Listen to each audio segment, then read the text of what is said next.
Bonjour à tous, je suis ravie de vous retrouver pour une nouvelle vidéo avec Philippe Béchade, rédacteur en chef de la Lettre des Affranchis, une des lettres les plus appréciées de nos lecteurs.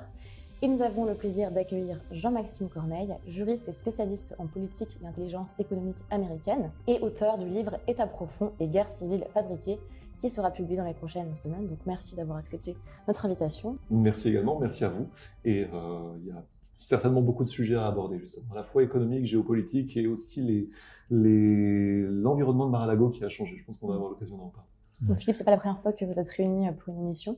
Oui, effectivement, on a fait au moins trois émissions où on a abordé le côté un petit peu offensif des États-Unis, pas au travers purement de la diplomatie, mais du soutien des agences de renseignement américaines aux entreprises.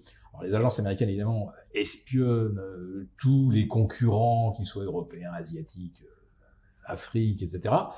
Mais il y a aussi une implication capitalistique des agences américaines dans le capital des boîtes américaines qui ont un rayonnement international, évidemment. Alors tout ce qui touche de près ou de loin au niveau de la défense, là on va dire qu'on ne peut attendre que de mauvais coups de la part des entreprises aidées par les agences américaines. On a déjà fait un petit inventaire, mais là, avec le retour de Trump, peut-être que les choses vont encore évoluer. Mais je pense que Maxime est beaucoup mieux placé que moi pour en parler. On va y revenir, effectivement. Donc, Jean-Maxime Corneille, vous avez été au cœur de l'élection présidentielle, puisque vous avez suivi les réseaux républicains au plus près de Mar-a-Lago, jusqu'à la victoire de Donald Trump. Donc, on va avoir la chance de bénéficier un peu de votre expérience et de votre expertise sur le sujet.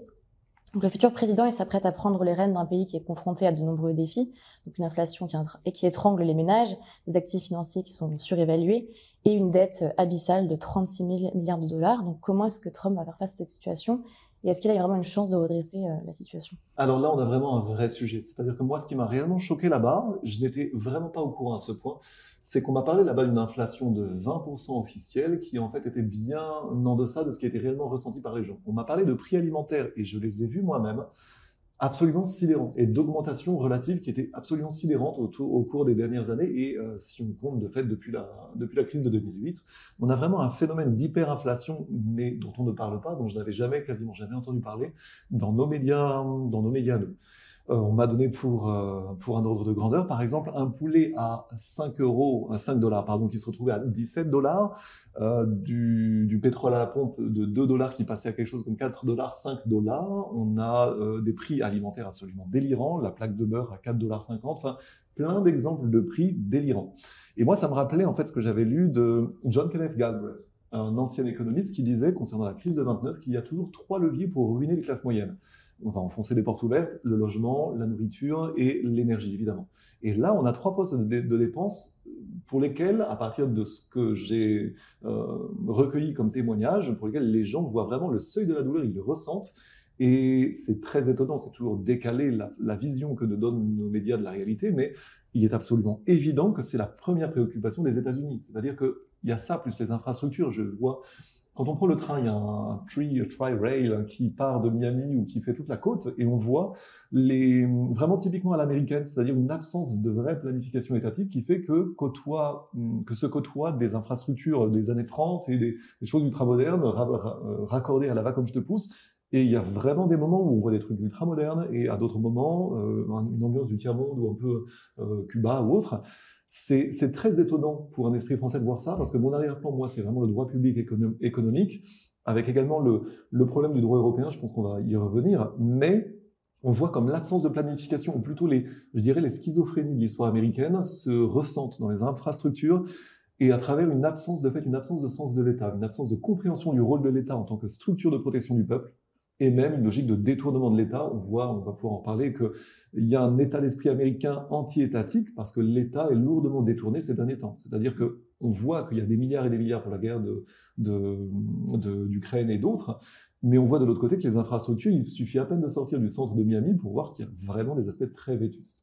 C'est peut-être ce par quoi on va justement revenir, parce que Trump avait annoncé, c'était en 2017, je crois, un plan d'infrastructure de 1000 milliards de dollars, et c'était ce dont les États-Unis avaient besoin. C'est-à-dire qu'on a des infrastructures vétustes là-bas qui datent de la guerre de sécession, et ça serait une absolue nécessité, et c'est surtout du bon sens, en fait. Mais on voit vraiment un État qui est vampirisé par sa propre finance internationaliste, qui veut toujours aller créer des guerres et des troubles pour des raisons politiques ou plutôt partisanes, voire des raisons de subversion internationaliste, mais au quotidien, les Américains souffrent et c'était ce qu'il fallait voir de ces élections-là. Et vraiment, sur ces 3 postes de dépenses, j'ai également vu quelque chose qui était très net, c'est la façon dont des grosses magouilles dans l'immobilier qui sont assez proverbiales aux États-Unis, mais en fait, le principe est assez récurrent dans l'histoire. Et en l'occurrence, le gouverneur DeSantis, qui a été courageux vers les époques 2016-2020, j'ai su, on va dire, de sources initiées, qu'il se fait approcher d'une façon assez classique, c'est-à-dire pour obtenir des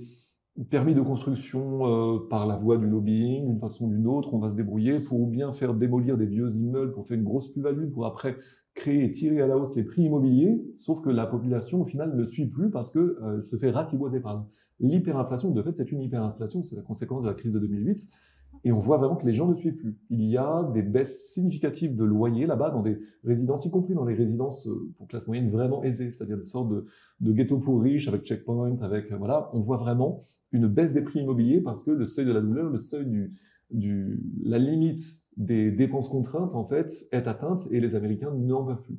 Donc c'est comme si en fait il y avait une histoire de comme si Wall Street était un peu le mauvais berger qui vraiment dégraisse le troupeau, mais qu'il faut surtout laisser le troupeau à peu près vivant, mais que là, ces 3 postes de dépenses-là, il m'a semblé évident qu'on avait, rien qu'à partir de là, la cause de la victoire de Trump, la vraie, en fait, la cause de la victoire populaire de Trump.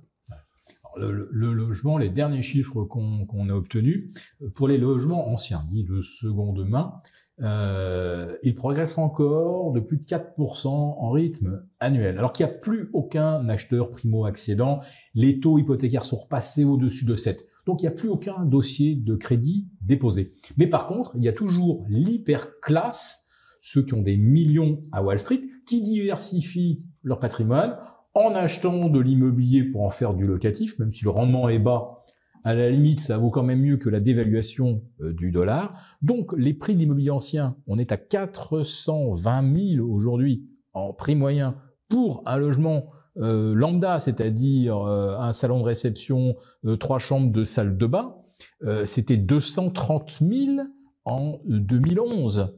Et pour les maisons neuves, on est, alors là, on avait passé la barre des 500.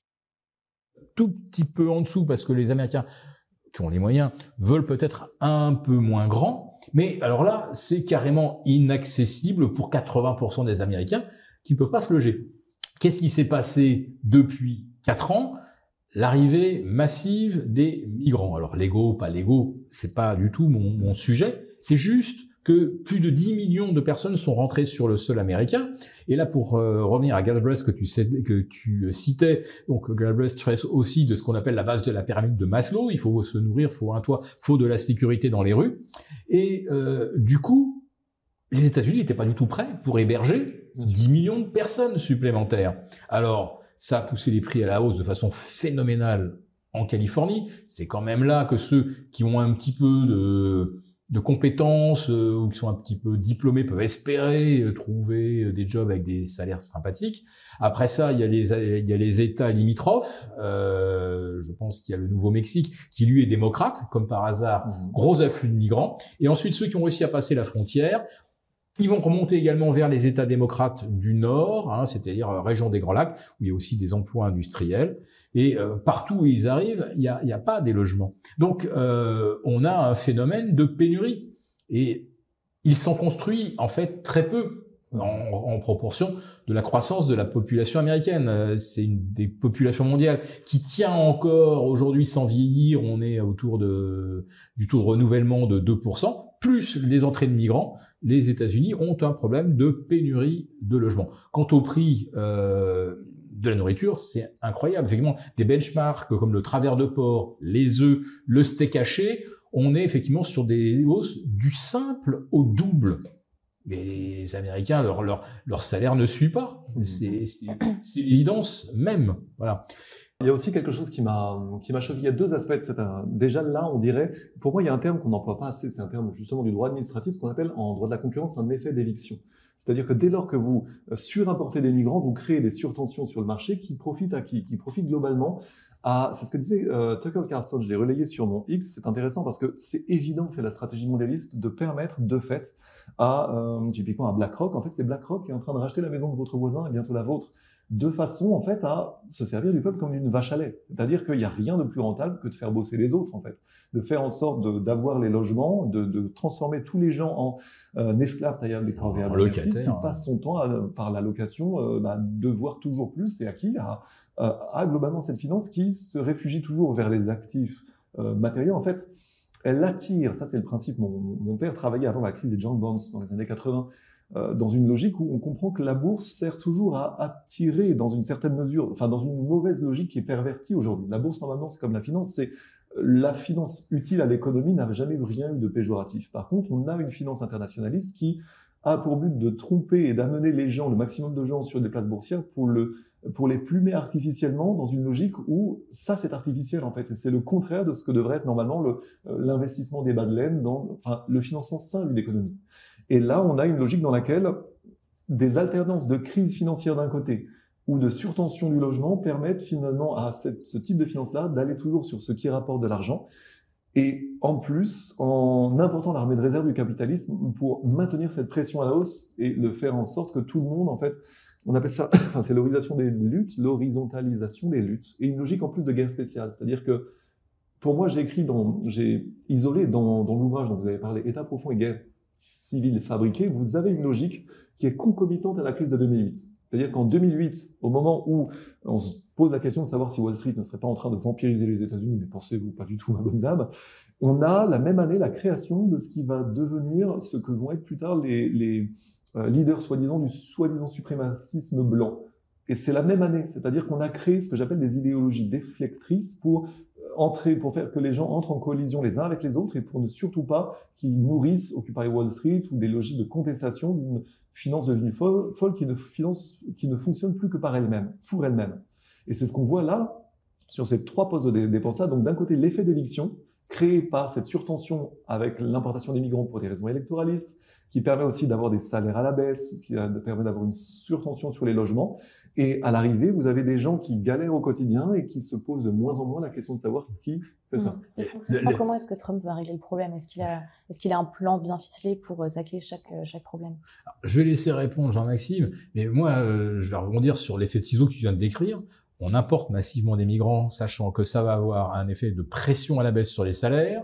Et en même temps, il y a pénurie de logement, donc le prix des loyers, tous les prix montent. Donc la paupérisation de la population, elle est double. 1, parce que ça presse sur les salaires. 2, parce que il y a pas de quoi satisfaire l'offre. Et la question est de savoir, est-ce que légalement, Trump va pouvoir faire ce qu'il a promis? C'est-à-dire que il y a 10 millions de migrants qui sont rentrés. Il en était rentré 3,5 millions sous sa mandature de 2017 à 2021. Il en était rentré également environ 3,5 millions sous Obama, qui était très restrictif, le gentil prix Nobel de la paix qui a fait 14 guerres dans le monde. Est-ce qu'il va pouvoir légalement les faire repartir et pour aller où?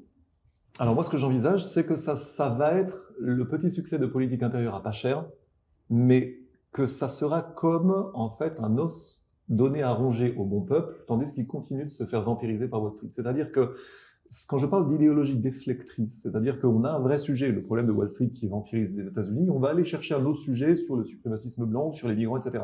Et au final, on va avoir l'impression de donner, même je pense qu'il va y avoir quand même des reconduites à la frontière qui seront sans doute sans précédent, mais ça sera toujours bien moins que ce qui est rentré, je pense. Alors à quelle frontière? À quelle frontière? Bonne question, oui. Et surtout, en arrière-plan, il y a un aspect qu'on n'interroge pas et qu'on n'interroge plus. C'est la façon dont, par exemple, le Mexique est vraiment le cas d'école. Le Mexique, on ne se souvient plus qu'à la fin des années 70, début des années 80, le Mexique de López Portillo était, on disait à l'époque un Japon aux portes des États-Unis, c'est-à-dire un État très prometteur. Rappelez-vous que le Mexique est une puissance pétrolière parmi les premières et qu'ils avaient à peu près tout pour être une puissance régionale intéressante. Sauf que le Mexique a été globalement violé par Wall Street par un simple jeu sur les taux d'intérêt entre eux à la louche.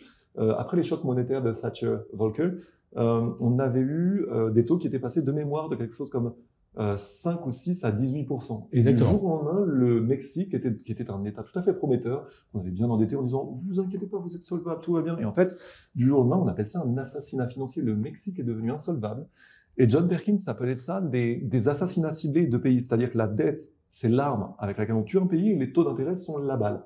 Vous placez un endettement, il a raconté la façon dont les aides au développement permettaient d'engranger des gros contrats pour Wall Street, mais en fait, l'aide au développement c'est un carrousel frauduleux. On n'allait pas vers les pays qui en avaient besoin, mais elle allait juste vers les groupes américains pour obtenir toujours plus d'endettement des pays cibles, mais en fait, c'était une façon de les rendre captifs. C'est ce que l'on appelait au 19e siècle l'empire informel.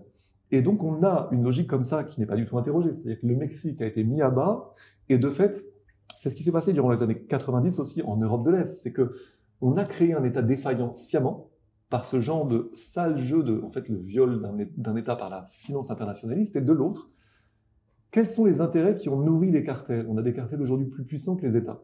Il y a des services étrangers derrière ces cartels-là. Et il y a aussi, on avait, je crois que c'était en 2014, c'était Wachovia qui avait blanchi, on s'est aperçu, 320 milliards des cartels mexicains. Là, c'est pas bien. On disait à l'époque, c'était je crois Denis Robert qui disait que le pétrole et la drogue, c'était les deux stabilisateurs du système financier qui allaient à volo après notamment 2008.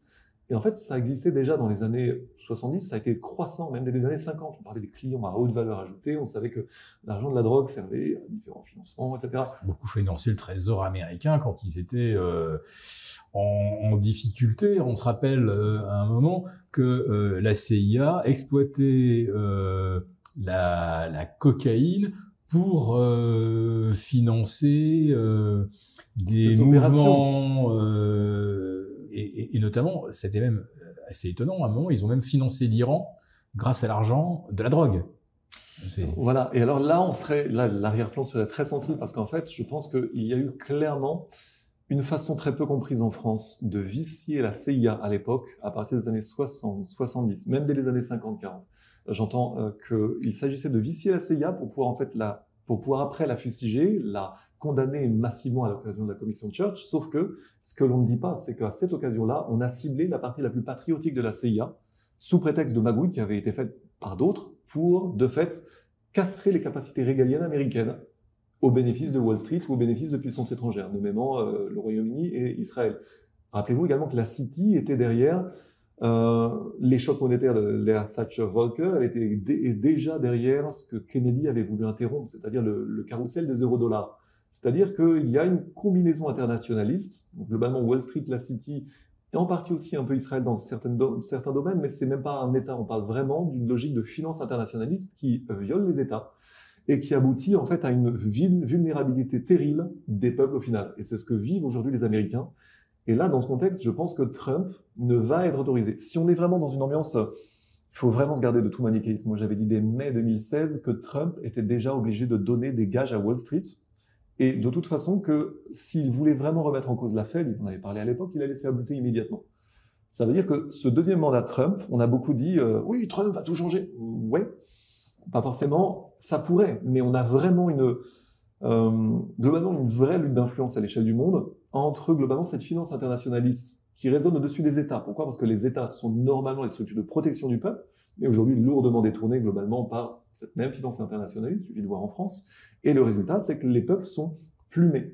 Et de crise en crise, on arrive à une hyperconcentration à la 1984, c'est-à-dire une macro-classe paupérisée et à laquelle on inocule tous les ferments de sa division, quitte à déclencher des migrations ou des idéologies, l'animateur et compagnie. Et on interroge toujours moins cette hyperconcentration de la richesse en haut.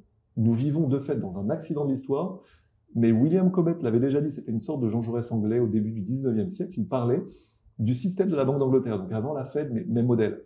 Il parlait du fait que ce système avait été conçu historiquement pour générer en fait la famine au sein de l'abondance. Starvation amidst abundance, c'est-à-dire que ce n'est fait que pour créer une hyperconcentration des ressources. Or, la famine au sein de l'abondance, ça ne peut donner que la guerre de tous contre tous. Et il y avait aussi une connexion que je faisais, c'était dans notre revue chez le Dialogue franco-russe, je parlais de ça. Il y a, quand les Russes ont tenté de retrouver une expertise russe non soviétique après les années 90, vous avez eu certains opérateurs des siloviki russes qui ont dit certaines choses au sujet des États-Unis. Et ils disaient, l'URSS a été programmée, enfin l'autodestruction de l'URSS a été programmée et artificiellement, mais le même destin a été prévu pour les États-Unis. C'est-à-dire que je crains réellement que Trump ne puisse finalement écréter cette subversion aux États-Unis, notamment en donnant des victoires à pas cher sur on va aller chercher du pétrole de roche-mère pour pas cher, ça va faire baisser, ça va créer une sorte de désinflation par l'énergie.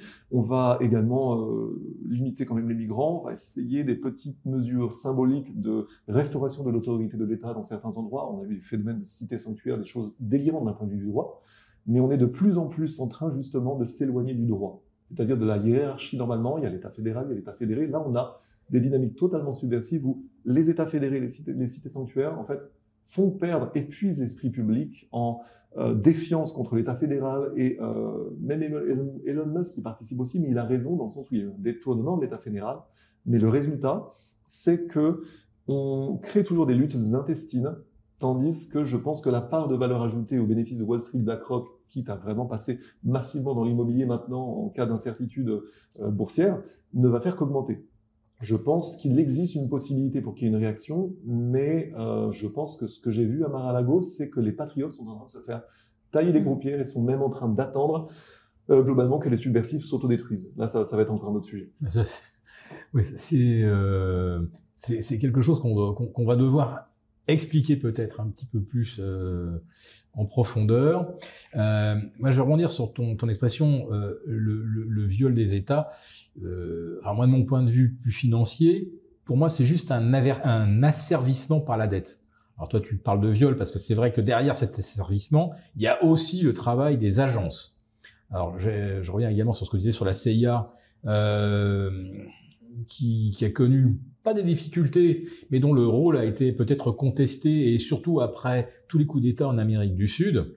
D'ailleurs, c'est à cette occasion que l'expression complotisme a été employée, créée. C'est un nouvel élément de langage créé par la CIA. C'est que quand des journalistes ont commencé à mettre en lumière tout ce qui avait été fait par la CIA pour déstabiliser les pays d'Amérique du Sud, eux ont répondu, quoi, nous, on n'a rien fait, ceux qui le prétendent sont des complotistes. Voilà. Mais le fait que la CIA soit mise en cause a permis finalement de faire monter d'autres agences, en fait, de relativiser l'importance de la CIA, sinon elle aurait probablement été, je pense, jugée trop puissante. La CIA, c'était les opérations extérieures, mais on comprenait bien qu'à un moment, elle commençait à se mêler également de politique intérieure. On se demande toujours quel était son rôle dans l'assassinat de Kennedy. Donc effectivement, la CIA, lui mettre quelques bâtons dans les roues, ça a permis qu'elle soit pas complètement justement en roue libre et toute puissante. Alors maintenant, est-ce que Donald Trump va avoir les moyens comme il a dit, de changer tout le casting de la CIA, du FBI, le FBI qui occupe d'ailleurs plus de la moitié des sièges administrateurs chez Facebook, enfin chez Meta, qui était majoritaire chez Twitter avant que Elon Musk le rachète. Enfin, le FBI et la CIA, c'est vrai que on se demande à un moment si c'est pas un petit peu ça l'état profond quand on parle du deep state. Est-ce que ce sont pas les instruments du deep state? Puis la question que je me pose et j'ai pas la réponse, est-ce que au sein de la CIA c'est quelque chose où on est vraiment, on fait corps et on chante tous le même hymne, ou est-ce qu'il y a des courants au sein de la CIA, au sein du FBI, et c'est ce qui explique des trucs absolument hallucinants, comme la non-sécurisation du meeting de Trump par le FBI et par les agences de sécurité intérieure. Est-ce que vous pensez qu'il pourrait donc la cible effectivement du State, on pourrait vraiment lui mettre des bâtons dans les roues, plus que ça même, voir un assassinat de Trump? Alors, je pense que s'il n'est pas assassiné, c'est qu'il aura retourné sa veste. Mais de fait, on va revenir à ce point-là d'abord pour faire l'enchaînement du raisonnement. Pour moi, il est absolument clair, et c'est vraiment en croisant les différents initiés et les révélations des initiés du renseignement américain qu'il y a eu cette lutte d'influence pour épurer les éléments qui étaient, on va dire, patriotiques américains au sein des agences du renseignement. Ça, c'est absolument net. Et on s'est notamment servi de ce que j'appelle des fraudes au patriotisme, notamment en Amérique du Sud, c'est-à-dire que clairement, c'est vraiment là, pour le coup, c'est vraiment ce que lisent les rares initiés qui ont compris ces choses-là. Notamment, il existait un certain Luis González Mata, qui était un agent historiquement espagnol, qui avait été utilisé par la CIA dans de nombreuses déstabilisations en Amérique du Sud, qui disait clairement que, à l'occasion des affaires type, à l'époque, Bilderberg, c'est-à-dire les cénacles mondialistes par lesquels il y avait une hybridation entre, d'un côté, des vrais mondialistes qui étaient là vraiment dans une logique internationaliste de destruction des États pour se goinfrer toujours plus, mais y compris la destruction de l'État, par exemple, américain, états-unien, de l'Angleterre, etc. C'est-à-dire qu'on ne se rend pas compte que, par exemple, le Royaume-Uni, le peuple anglais a été soumis dès le XVIe siècle par sa propre finance, en fait, dès cette époque-là. C'est-à-dire que c'est vraiment une logique après dans laquelle on soumet le peuple d'un côté, mais par fraude au patriotisme après, on va vendre au peuple des victoires à l'extérieur dont l'objectif est de sécuriser des matières premières stratégiques, des voies commerciales, et c'est seulement ces victoires-là qu'on va glorifier, ce sont des fraudes au patriotisme. C'est-à-dire que les Malouines, c'était extraordinaire sous Thatcher. Elle était tombée, je crois, à 25 ou 30% de taux de popularité. Les Malouines arrivent et elle remonte à 60%. Absolument. Et elle est acclamée quand elle rentre dans la chambre verte, là. Absolument. Et d'autant plus que c'était une guerre d'encaisseurs. C'était une logique d'encaisseurs mafieux. C'est-à-dire que les États-Unis avaient fait comme si, en violant leur propre doctrine Monroe, ils n'allaient pas s'intéresser à la question de savoir si l'Argentine allait chercher du pétrole aux Malouines. Mais l'Angleterre, en fait, il y a eu une entente en sous-main pour aller péter la gueule à l'Argentine pour faire un exemple, dans la même ambiance que ce dont je parlais au sujet du Mexique.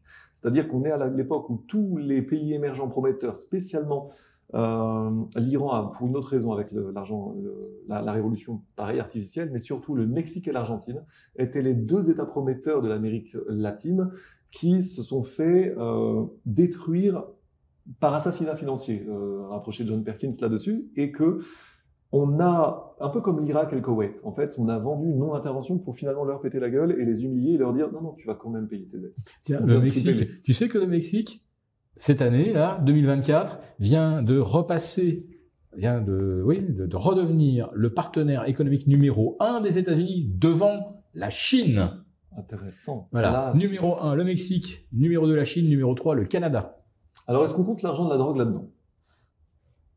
On y soit qui y pense. Oh non, ça n'arrive jamais, ça. Alors, justement, je continue là-dessus. C'est que dès les années, surtout à partir des années 60, 62, 63, justement, dans ce changement crucial qui a été le passage de Kennedy, dont on sait comment il a terminé, à Lyndon Johnson, qui a vraiment fait rentrer une accélération de la subversion aux États-Unis, notamment on parle par la dette et par bientôt la logique, je crois que la masse monétaire, j'en avais fait un article là-dessus, sur le fait que la guerre, c'est du racket. On le voit en Ukraine, on l'a su en Afghanistan, on l'a su, c'était déjà le Vietnam. Si vous voyez, on parle du racket, mais on parle aussi de blanchiment. Ah, mais c'est complètement du blanchiment. C'est-à-dire que on va donner l'argent du happy taxpayer, du contribuable, de l'imposé joyeux, content, justement parce qu'il s'agit d'aller lutter contre le communisme. Puis finalement, ça va être blanchi par l'État profond. Alors, l'État profond, au passage, il faut vraiment savoir de quoi on parle.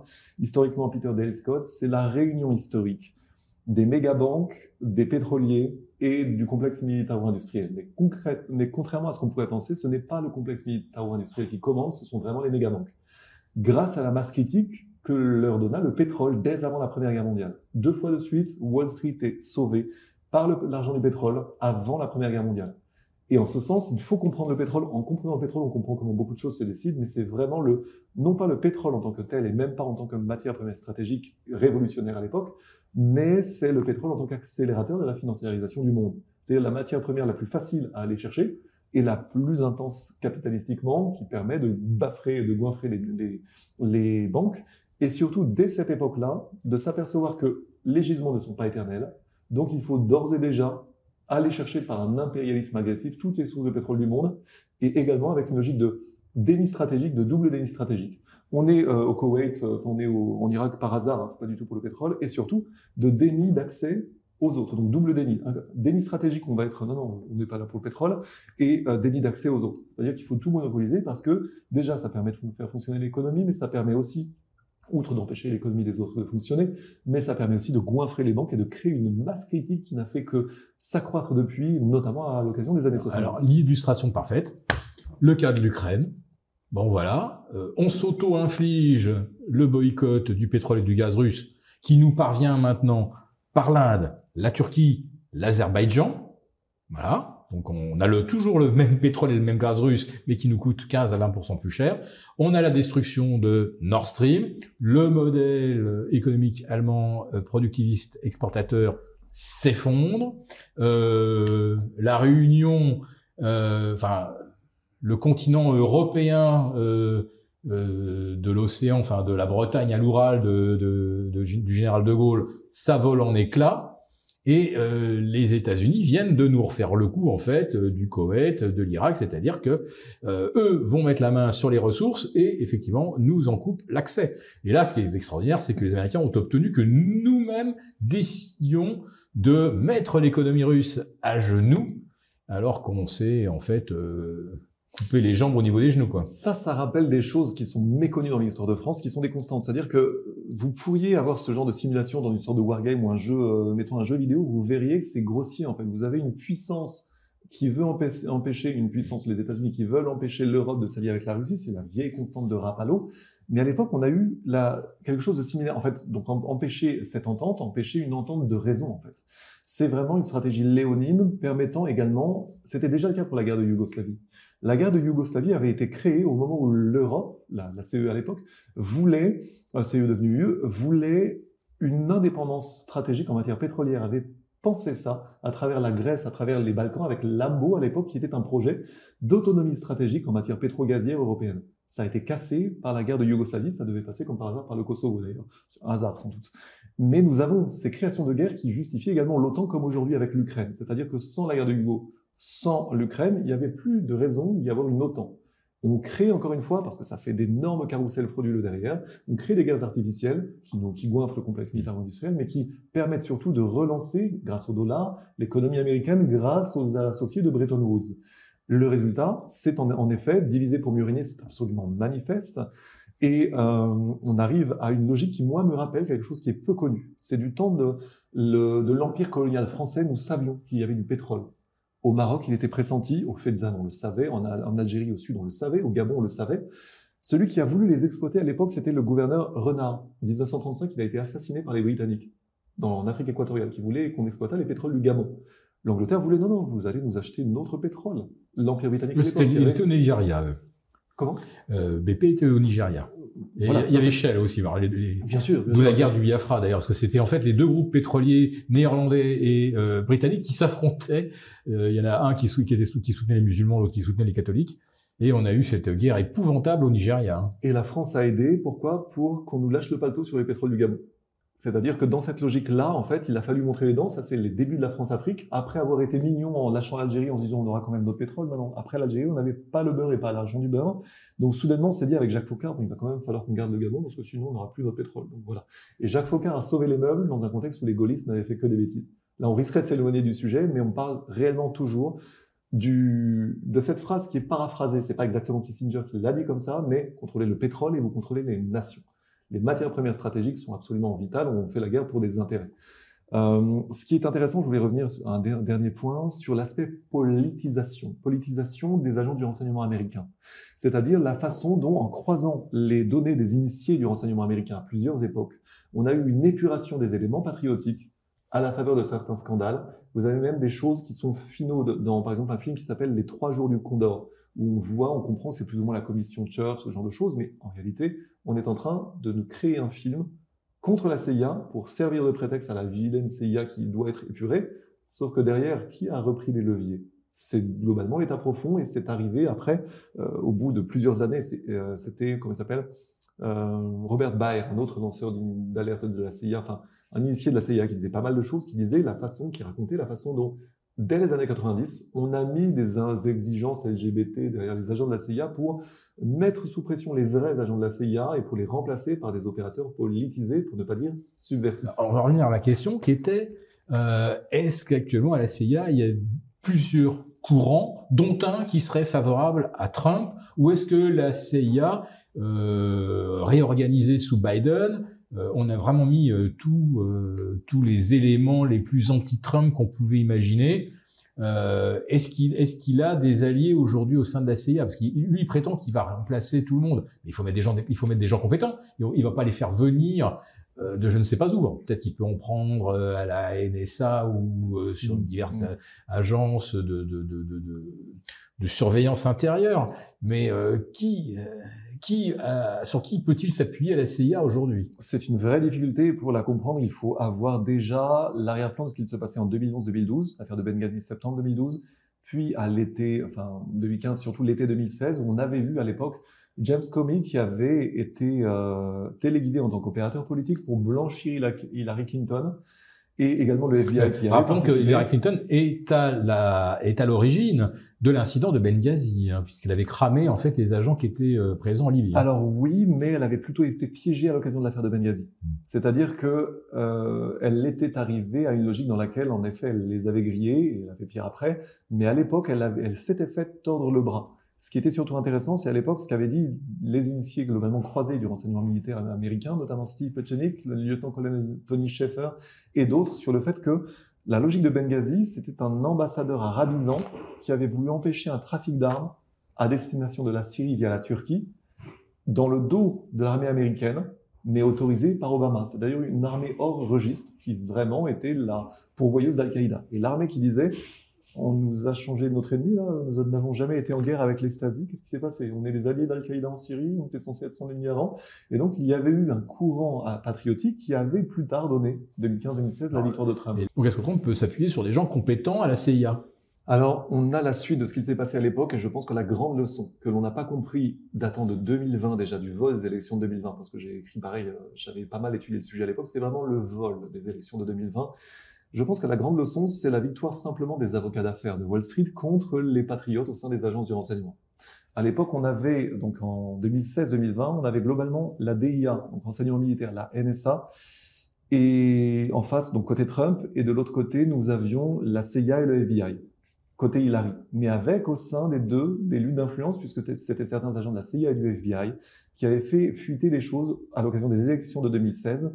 Et c'est pour ça à l'époque que moi-même je traduisais ces éléments. C'était le début de la révélation de l'affaire Epstein. C'est pour ça qu'il n'y avait pas eu contestation en 2016, mais c'était déjà là pour le coup une vraie réaction patriotique. N'empêche qu'en 2020, on a eu le match retour, on a eu une victoire de fait, et là-dessus, c'est dans mon ouvrage sur justement qui sera publié bientôt sur le vol des élections de 2020. On a eu vraiment une victoire caractérisée des avocats d'affaires qui avait promis des postes à tous les anciens de l'administration de Trump à condition qu'ils lâchent Trump et que ça se passe sans heurts, que les élections de 2020 soient volées. Et aujourd'hui, là, en 2024, on a pareil. Je pense que le calcul de l'État profond, là, le match, encore un autre match retour où l'affaire Didi a servi en 2024 de la même façon que l'affaire Epstein en 2016, c'est-à-dire sécuriser la victoire sans contestation de Trump, mais je pense que l'État profond fait le pari qu'il a juste 4 ans à faire le dos rond et c'est pas grave. Mais que d'une façon ou d'une autre, à Trump, on va ne lui permettre qu'une seule chose.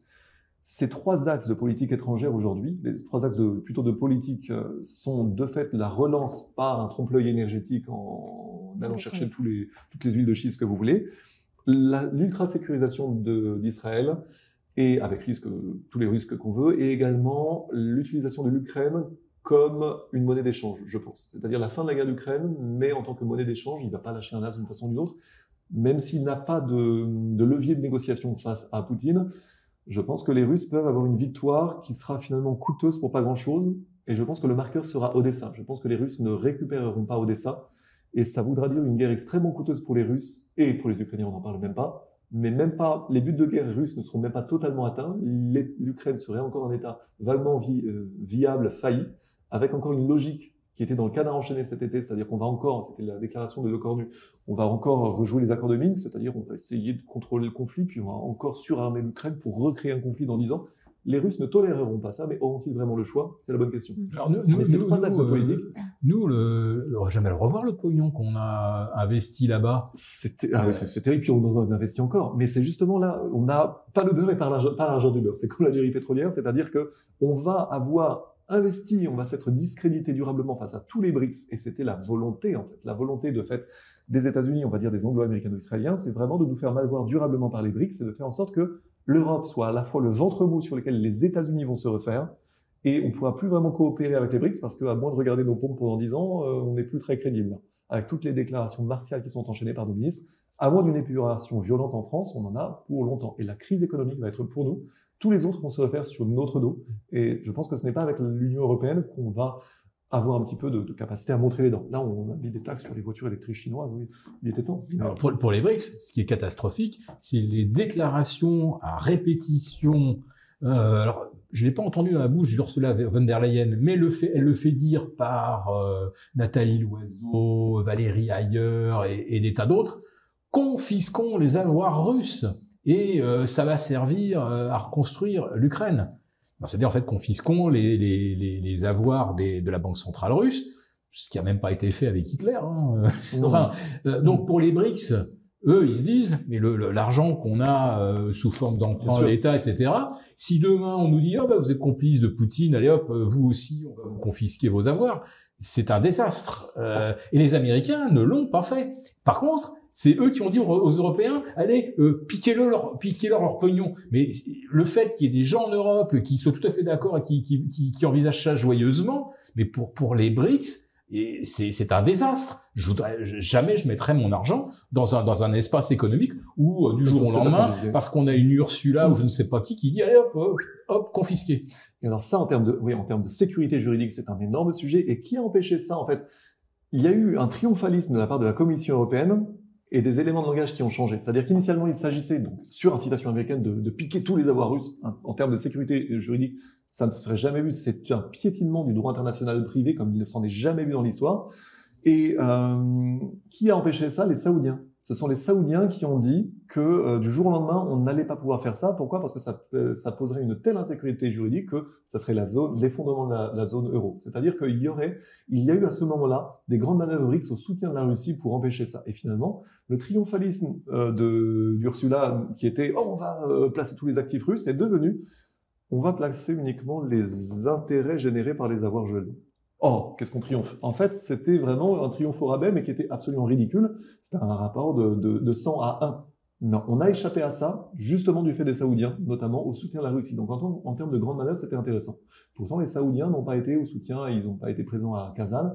N'empêche qu'il y a un glissement des BRICS à partir de un pont trop loin de l'impérialisme du dollar. Oui, donc on dit toujours que c'est Trump qui est une menace pour la démocratie, mais on se rend compte finalement que les règles internationales ont été violées par Biden pendant des années.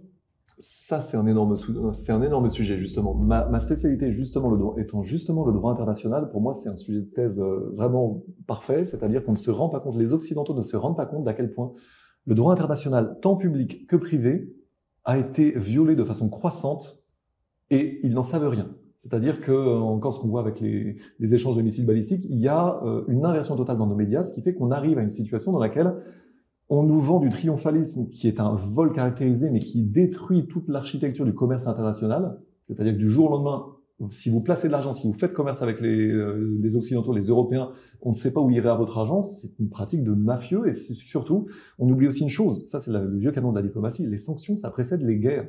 On l'oublie, c'est pas normal de mettre des sanctions au droit international. On ne fait ça que quand on pense pouvoir être plus fort qu'un État dans le but de maintenant de le soumettre. Rien que ça, en termes d'arrière-plan psychologique, on ne se rend pas compte d'à quel point on modifie, au nom des Occidentaux, la politique internationale. Et finalement, Trump, lui, là, ça sera encore plus subtil parce qu'il y a eu une inversion des éléments de langage. Ça s'est passé en septembre 2017.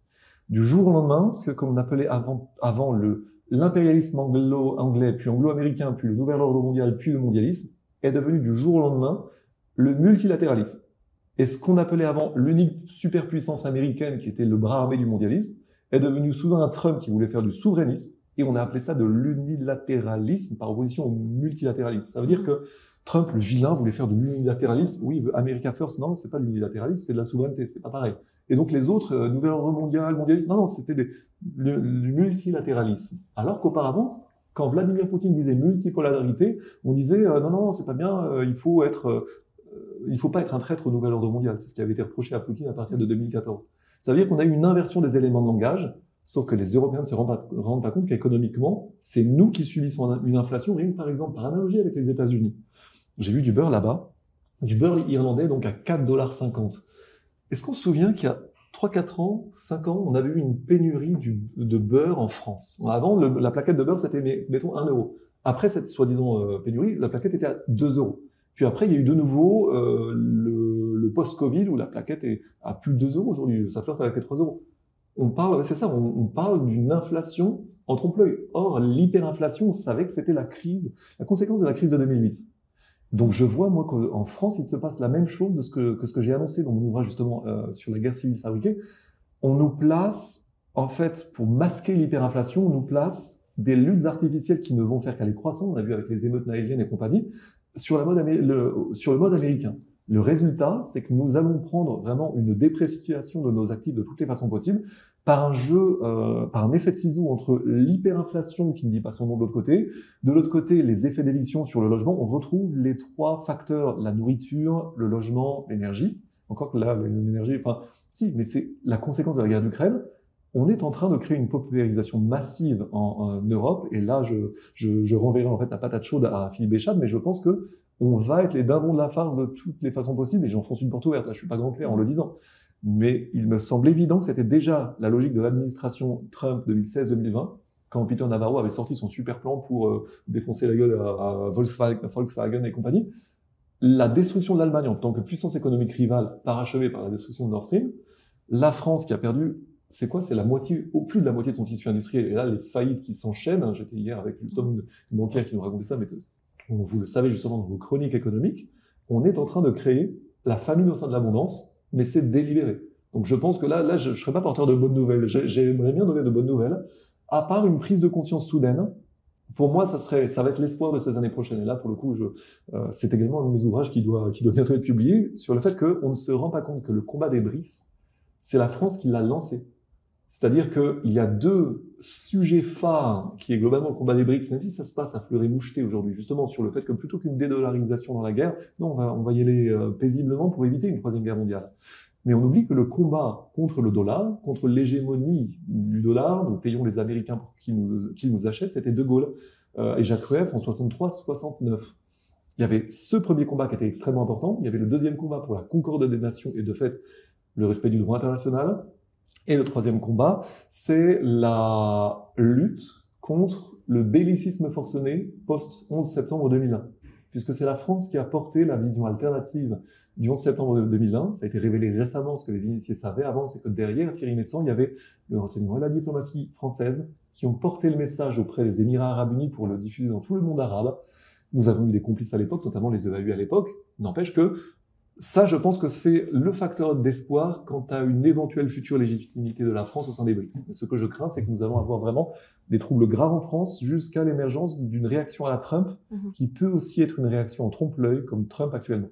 Parce que, et là c'est un élément, on va dire, là c'est un élément d'initié que je ramène des États-Unis, auprès de Mar-a-Lago, il y a une substitution que j'avais déjà annoncée en 2016-2017, notamment dans mon ouvrage sur la guerre civile et fabriquée. C'est-à-dire que il y avait des conseillers méritants autour de Trump, au premier desquels Michael Flynn, qui était l'ancien patron du renseignement militaire, qui avait des dossiers sur tout le monde, qui était surtout un homme du peuple, un vrai soldat, typiquement un vrai patriote qui sait où sont enterrés, où sont planqués les cadavres dans les placards, et qui avait la possibilité d'épurer en partie l'appareil d'État. Mais aux États-Unis, à moins d'une vraie réaction étatique, à la romaine, c'est-à-dire vraiment des prisons et des tribunaux militaires et même des exécutions sommaires, parce qu'il y a certaines...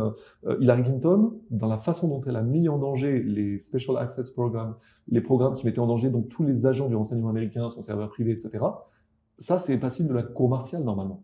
On voit à quel point le rapport de force est en défaveur des patriotes aux États-Unis s'il n'y a pas eu de suite depuis. Et je pense même qu'il n'y en aura peut-être pas là dans ce mandat 2024-2028. Il est, de mon point de vue, aussi possible que Trump se fasse zigouiller avant même son arrivée au pouvoir, mais je pense plutôt qu'il ne se fera pas zigouiller. Ça voudra dire qu'il aura truffé son administration de gens qui ont un intérêt à ce que, de fait, la politique étrangère Biden continue. Et là, ça, encore une fois, c'est une info d'initié. Le pari que font aujourd'hui les patriotes, c'est que, globalement, les vrais subversifs, les plus bellicistes vont s'autodétruire. Mais de fait, ça en dit long sur le rapport de force défavorable, en défaveur des patriotes américains. Donc ils vont laisser les États-Unis continuer de se faire plumer. Le seul succès qu'ils vont pouvoir vendre, et quelque part, pour relancer leur économie en trompe-l'œil, ça va être de détruire le rival économique européen. Mais c'est la suite exacte de 2016-2020, 2020-2024. Là, pour le coup, tant que nous n'avons pas de réaction politique, nous, en France, nous sommes très bien tenus, nous ne bougerons pas. Je pense qu'on n'économisera pas des troubles graves. Là, pour le coup, c'est pas très optimiste. Mais donc, valeur refuge, et là, je passe. Oui, donc, Philippe, vous êtes d'accord avec l'idée qu'effectivement, en Europe, on est aussi un petit peu condamné à suivre cette tendance et qu'il n'y aura jamais personne qui va nous sortir de cette situation? On souffre d'un double handicap. Bon, d'abord, l'IRA, l'Inflation Reduction Act, qui est en fait institutionnalisé une nouvelle forme de protectionnisme américain qui nous a coûté cher.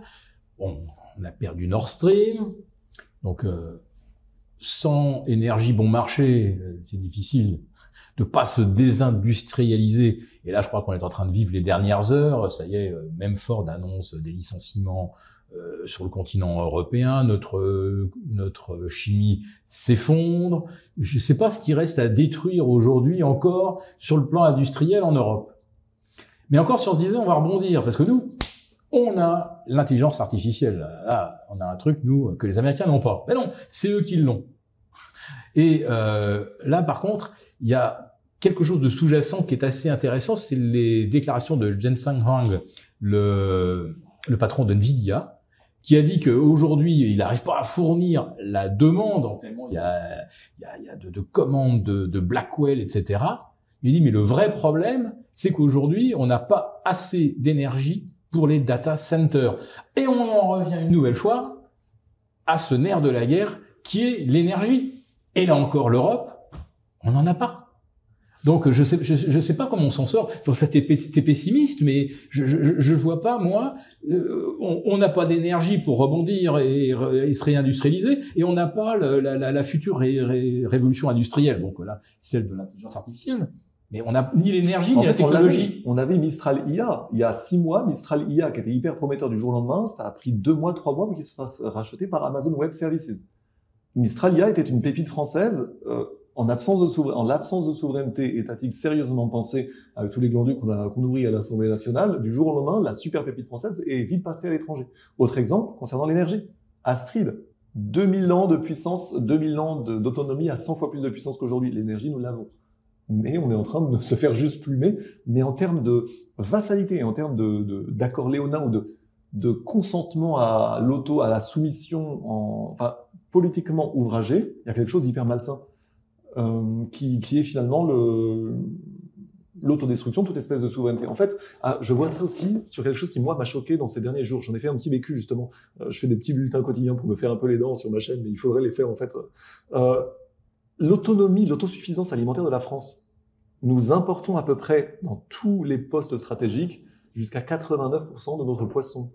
Nous n'avons pas de frontières maritimes, c'est bien connu, hein, pas de poissons, etc. Moi, quand j'étais jeune stagiaire au Parlement européen, j'ai vu des gens de mon âge qui m'expliquaient que c'était très bien de détruire les chalutiers français, ça permettait de faire de la place aux poissons de je sais pas où, et surtout, c'était très bien d'arracher les vignes françaises, ça faisait de la place aux vins chiliens, mais des gens qui pensent comme ça. Le climat déresponsabilisant des bureaux, moi, ça m'a choqué. Vous pensez qu'il faut qu'on revienne à une forme de protectionnisme, c'est que c'est essentiel pour s'en sortir? C'est le bon sens et c'était la logique du Covid, en fait. Le Covid, on s'était aperçu qu'à l'ère Clinton, on avait délocalisé toutes les fournitures médicales. C'est le bon sens de produire localement. En revanche, si on ne le fait pas, et là je le vois, enfin c'est mon point de vue ça me semble évident à partir de cette logique agricole, la destruction de l'agriculture qui a été vraiment sciemment organisée aux États-Unis aussi, qui permet l'élévation des prix, je pense qu'il y a une volonté de choquer massivement aussi les gens, de faire que les gens au quotidien soient, est-ce que j'aurai assez de pognon juste pour me nourrir? Je pense que ça fait partie de cette technique mondialiste qui fait que on amène les gens à la soumission, en fait. Et concernant l'absence d'autonomie que l'on crée sciemment, ça permet que du jour au lendemain, si la France demande, OK, qui possède notre dette, qui s'est déjà goinfré sur la dette, et à quel moment ça pourrait être répudié sur le fondement d'une dette odieuse. Là, de fait, nous serions dans la situation de la Russie en 2014 si elle avait cédé aux sirènes bellicistes. C'est-à-dire que du jour au lendemain, on nous dirait, SWIFT, plus pour toi. SWIFT, plus rien. Et commerce international, non, vous ne pouvez plus, vous êtes en banqueroute, donc vous allez bouffer des racines. C'est vrai que la France n'a pas du tout un passé agricole, non. La France pourrait nourrir l'Europe entière s'il était bien géré. Je pense que c'est une logique de destruction voulue, de création des interdépendances voulues, pour légitimer ce qui se retrouve dans les éléments de langage du commerce international, où est-ce que je les ai lus, enfin, on les voit à répétition, c'est-à-dire que le commerce international, c'est toujours bien, et le protectionnisme, c'est toujours mal. Non, historiquement, ça ne fait que goinfrer les intermédiaires, mais je pense qu'il y a une volonté de détruire cette souveraineté pour, en fait, créer un fait acquis en droit international, c'est-à-dire, vous êtes endetté, vous n'êtes pas autosuffisant, donc vous vous taisez. Je pense réellement qu'il y a une articulation de cette stratégie-là. Et donc oui, de fait, du protectionnisme, mais c'est pas vraiment le protectionnisme, c'est plus le bon sens et la souveraineté. Parce que le protectionnisme, on peut avoir cet excès étatiste dans le sens où on protège des entreprises faillies. Ça ne peut marcher qu'avec une gestion privée des entreprises publiques. Et de fait, pour moi, c'est la force du vrai modèle français, c'est-à-dire une hybridation publique-privée. Typiquement, la SNCF, il y avait des grèves hier, Napoléon III, quand commencé à créer les statuts pour une société des chemins de fer française, c'était un statut militarisé, pas de droit de grève parce qu'activité stratégique. Et là, c'est mon arrière-plan de juriste qui parlerait. Le service public, normalement, n'a pas à être rentable, mais il n'a pas non plus à faire grève. Pourquoi? Parce que le service public permet à l'économie de fonctionner. Il y a des débats, par exemple, en droit administratif, est-ce que l'État doit soutenir l'activité économique? Alors, vous avez des rats de bibliothèque au fin fond de leur université qui disent « c'est terrible, on nous change notre État ». Non, mais l'État protège le peuple, donc protège la qualité de vie du peuple. Donc, mais pareil, c'est un postulat, mais il faut le penser comme ça, de mon point de vue.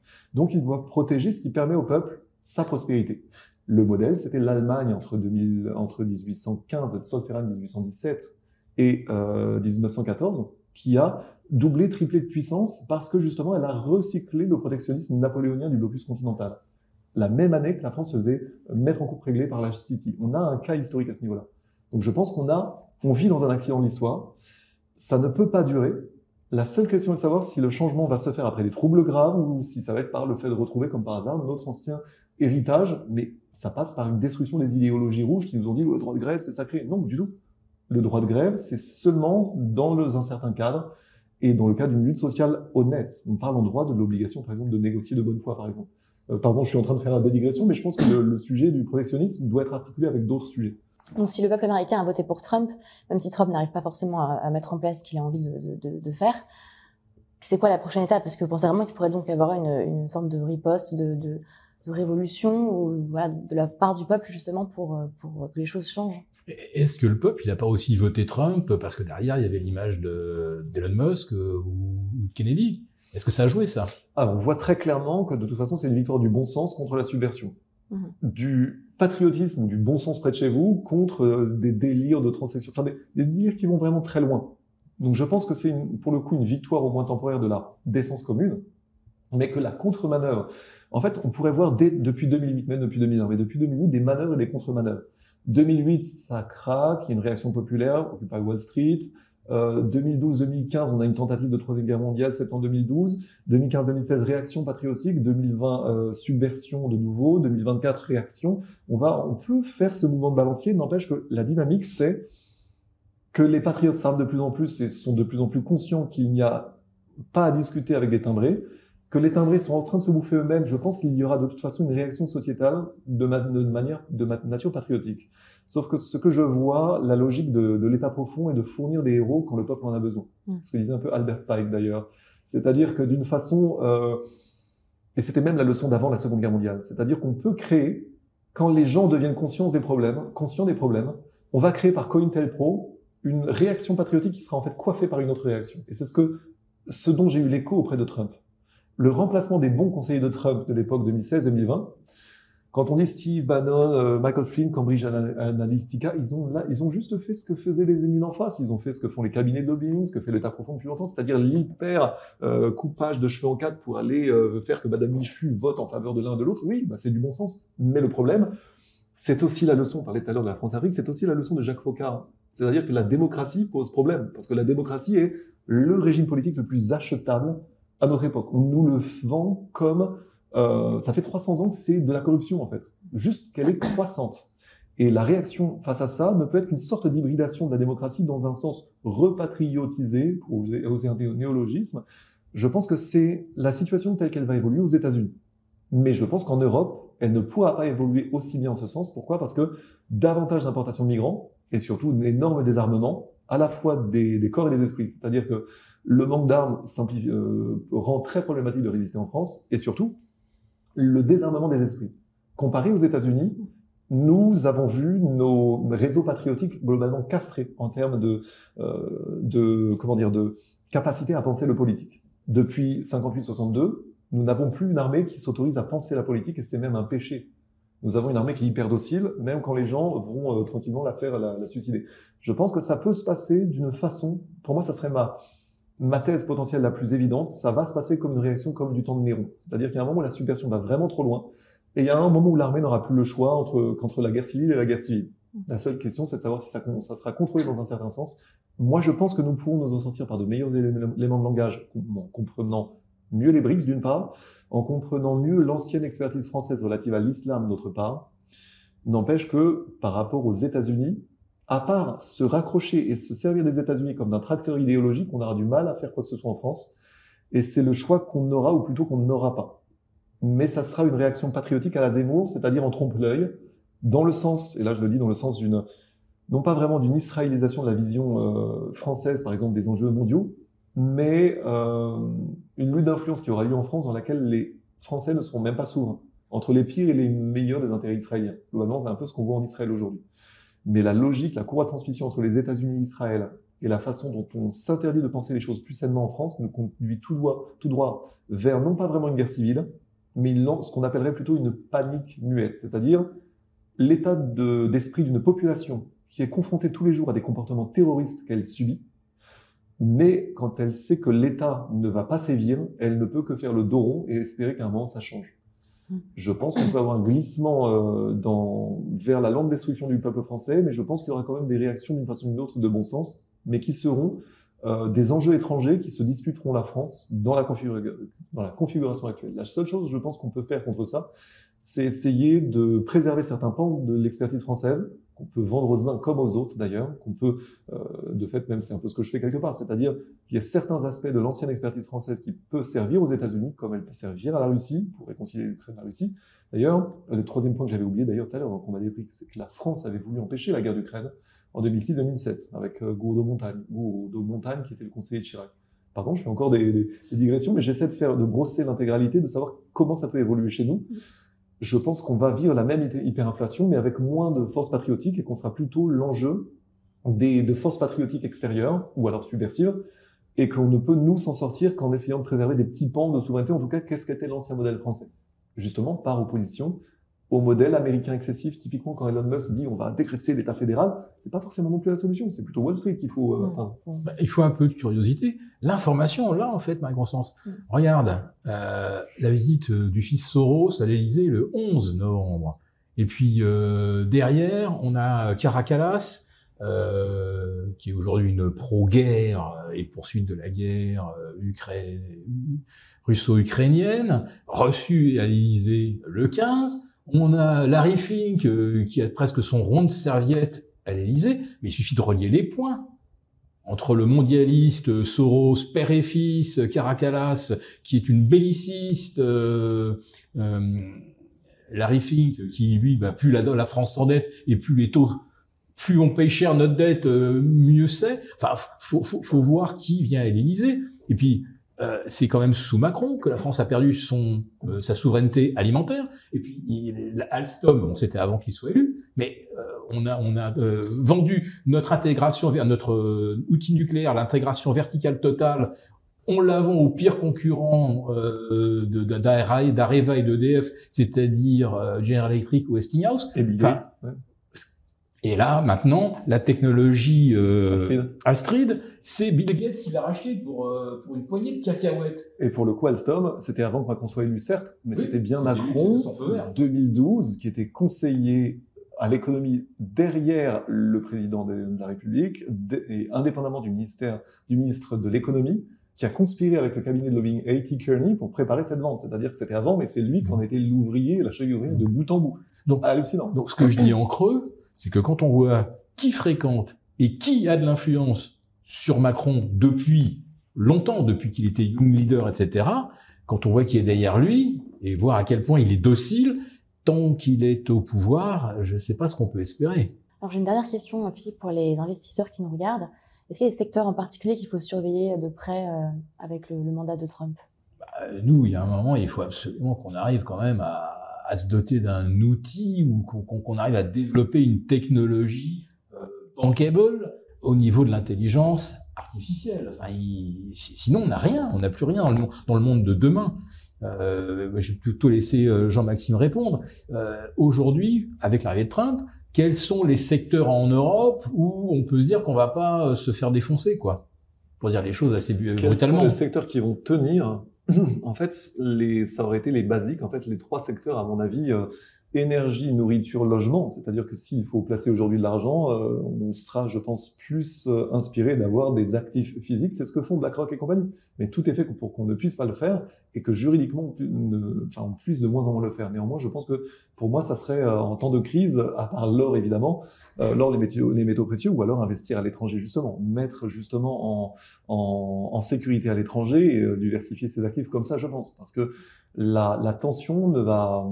Il y a sans doute des bonnes affaires en tant que rapace, mais la tension va s'exercer contre, pour moi, la majorité des actifs français, en tout cas des entreprises. C'est-à-dire que par cet effet de ciseaux, toutes les entreprises, à peu près toutes les entreprises françaises ont, c'est ce que j'avais compris durant des années, c'est-à-dire que ce sont des combats d'arrière-garde que de les faire tenir dans le contexte de circuits ouverts. Donc, je dirais, comme à l'époque des euro-dollars, aller placer ça à l'étranger, je pense en partie, mais je ne suis moi-même pas financier. C'est-à-dire que là, pour le coup, je parle, on va dire, sous le contrôle de Philippe. Mais la logique, je pense, qui est ourdie, qui est voulue, c'est vraiment une mise à sac de la France et un rachat à vil prix des actifs français. Néanmoins, je pense que c'est là encore où on peut éventuellement faire son beurre dans ce contexte-là, parce que les autres entreprises, c'est pas le moment d'ouvrir certains commerces en centre-ville, par exemple. C'est évident, quoi. Mais par contre, le logement, selon la logique dont on parlait à Miami, voilà, ça rapportera toujours. Surtout que c'est financé par l'État, d'une façon ou d'une autre. Le logement, c'est vrai que c'est la seule chose, un petit peu à la chinoise, sur laquelle on peut agir, où on dépend pas de l'étranger, où on a une vraie pénurie, donc il y a une vraie logique à proposer plus de logements.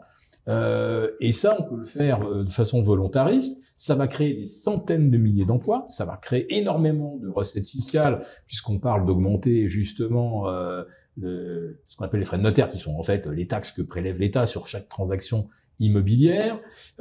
L'immobilier, c'est quelque chose sur lequel, vraiment, si on le voulait, on aurait tous les leviers. Il se trouve que l'Élysée, on en revient là, n'arrête pas de démontrer sa détestation de l'immobilier, à tel point que dans 2 gouvernements, ou les 2 derniers qui ont été présentés, il n'y avait pas de ministre du logement. Comme si c'était vraiment pas un souci pour les Français et que c'était pas le premier poste de dépense. Enfin, l'attitude de l'Élysée dit tout.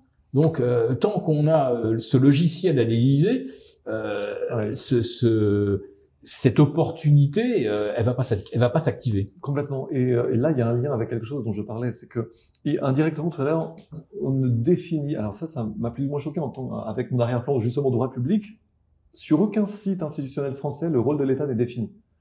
Ça veut dire que l'État est l'objet d'une lutte d'influence et qu'à aucun moment on ne va vous dire que l'État est la structure de protection du peuple. C'était par exemple ce qu'on voit derrière, par exemple, le phénomène des identitaires qui allaient justement attraper des migrants ou empêcher des migrants de venir. Mais normalement, d'un point de vue du droit, c'était des collaborateurs occasionnels du service public qui assurent le respect d'un service public défaillant pour le compte de l'État et pour le compte du peuple. Eh bien, ils ont été sanctionnés. Ça veut dire quoi? Ça veut dire que vous n'avez plus le droit d'opérer en réponse à la carence de l'État pour vous substituer à l'État, mais au contraire, ça veut dire que l'État organise sciemment la division et la démolition du peuple. Et dans l'absence de planification stratégique, on en a la suite. C'est-à-dire que, globalement, c'est l'idéologie économique ultra-mondialiste qui a pris le contrôle de notre État, mais ça se voit nettement. Et ça fait partie des choses qui ne sont absolument pas étudiées. En fait, on nous vend des théories politiques depuis 300 ans en disant que la démocratie, c'est merveilleux, que l'État, c'est ceci, l'État, c'est cela. À quoi sert l'État? Et en fait, dans les manuels de droit constitue, on nous dit, oui, vaguement, ça va éventuellement servir à un modèle de société. J'ai pondu un article, j'en ai fait une vidéo là-dessus, mais on ne nous dira jamais à un moment que l'État est censé empêcher que le peuple se fasse défoncer par les financiers internationalistes, en fait. Parce que c'est le vrai sujet. C'est pour ça que ce qui se passe aux États-Unis, la grande leçon de ce qui se passe aux États-Unis, c'est une tentative de réaction patriotique, même si, comme on l'a vu, ça fait des dents de scie, contre une finance internationaliste qui se repaît sur la bête depuis des années. Et avec une grande leçon qui est celle des ouvrages de Michael Flynn, justement. C'est que l'information doit redevenir citoyenne et que le mouvement de balancier, il faut le préparer. C'est-à-dire il faut trier de quelle expertise on va se servir pour revenir à un minimum, espérer revenir au bon sens.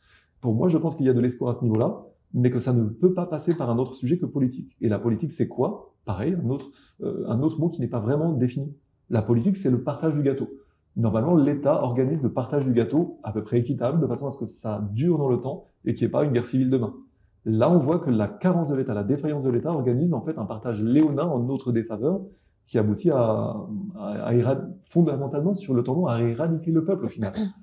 Je pense que ça ne peut donner lieu qu'à une réaction parce que pour moi, il y a une masse critique des gens plus ou moins conscients du fait que tout le monde galère au quotidien qui va nécessairement se former. Mais on peut donner à ces gens-là la même logique que Charlottesville aux États-Unis, c'est-à-dire toujours créer des attentats d'un côté, créer des petites choses, etc. Ce qu'on appelle une guerre spéciale pour dresser de nouveau les gens qui pourraient s'entendre.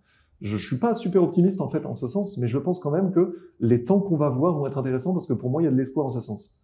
N'empêche que sans interroger le fonctionnement de la finance internationaliste, c'est-à-dire l'autorisation de la voir fonctionner en vase clos, tous les États qui ont légiféré contre les abus de cette finance internationaliste se sont fait détruire. La Russie, l'Allemagne avant la Première Guerre mondiale. Vous avez une loi boursière allemande qui interdisait par exemple en 1896 à des opérateurs privés qui, par exemple, ne consommaient pas de blé eux-mêmes, d'en acheter. Pourquoi? Parce qu'ils allaient spéculer, ils allaient jouer. Ça ne doit pas être. Mais normalement, ça, c'est quand l'État fait son travail. Vous avez vraiment une logique de patriotisme, ou plutôt de bon sens économique, opposée à une simple logique de spéculateur, de boutiquier qui veut juste acheter pour revendre plus cher. Je pense que c'est le sens de l'époque que nous vivons aujourd'hui. Donc, placé, à mon avis, dans ces 3 domaines qui sont les seuls domaines stratégiques dans lesquels on aura toujours des besoins, placé éventuellement à l'étranger, diversifié. Et là, pour le coup, je parle sous le contrôle et ça va être bien plus à Philippe d'en parler davantage. Mais diversifier et se méfier, enfin, c'est pas le moment de... Voilà, je vais répéter ce que j'ai dit finalement. Mais je pense quand même que je vois de l'espoir à partir de ce qui vient de se passer aux États-Unis et que nous pouvons surtout faire mieux que les États-Unis parce que eux ont un biais psychologique dans leur christianisme protestant d'une part et dans leur absence de compréhension du rôle vrai théorique de l'État. Et je pense aussi d'ailleurs qu'en matière de politique étrangère, je pense que parmi les faux succès qui vont être donnés au peuple, ça va être un dégraissage de l'État fédéral à la Reagan, mais qui ne sera pas forcément une bonne chose, parce que le casino de Wall Street continuera derrière. Et je pense que si Trump y touche, il faudra qu'il y touche, mais je pense qu'il n'osera pas y toucher avec une crise qui, pour moi, risque de lui péter à la gueule s'il n'est pas docile, et qui va peut-être même de toute façon lui péter à la gueule. Ça, c'est pas impossible que ce soit dans les mois qui viennent. Donc là, pour le coup, je suis pas Madame Irma, mais je pense qu'on maintient une pression comme ça sur l'État pour qu'au final, rien ne change. En tout cas, on peut quand même garder un espoir que les choses s'améliorent et que la situation soit plus positive en France un jour. Si on peut citer une des réussites de Trump, il n'est pas encore investi, mais depuis le 6 novembre dernier, le dollar vient de prendre plus de 5% face à l'euro.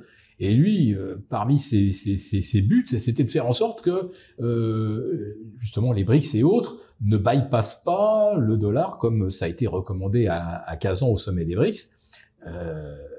Mais là, en tout cas, je ne sais pas si c'est le concours de laideur où l'euro apparaît de plus en plus la devise d'une zone presque sans espoir telle qu'on l'a décrite. Mais en tout cas, le dollar, il est fort depuis que Trump a été élu. Et ça, c'était un de ses buts principaux, parce que s'il y a de la demande de dollars, il y a du refinancement de la dette américaine. S'il n'y a plus de demande de dollars, 36 000 milliards, game over. On a, dès l'époque de la création de l'euro, en fait, on savait, les gens pas capables de compter savaient que c'était un instrument qui était créé pour la destruction de l'UE.